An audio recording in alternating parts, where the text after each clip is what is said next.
दोस्तों लड़का तालाब के किनारे बहुत ही मजे से खेल रहा होता है, तभी इसके पीछे से एक बहुत ही बड़ा खतरनाक मगरमच्छ आ जाता है। लगातार मगरमच्छ को देखता है तो काफी डर जाता है और वहां से भागने लगता है। लास्ट में लड़का के साथ कुछ ऐसा हुआ कि देख कर आपका भी कलेजा कांप जाएगा। देखने से पहले आप भी इंडिया जैसे महान देश में जन्म लिए हैं तो वीडियो को लाइक और चैनल को सब्सक्राइब कर दीजिए।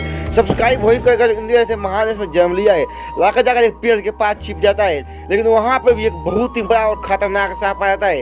लड़का वहाँ से डर कर भाग जाता है और एक बहुत ही लकड़ी को लेकर ये लड़का मगरमच्छ को मार डालता है। और मगरमच्छ को मारने के बाद ये लड़का सांप को मारने के लिए चलाता है और लड़का इस सांप को मारकर अपने जान को चलता है। लड़का के बहादुरी के लिए 1 लाख तो बनता है।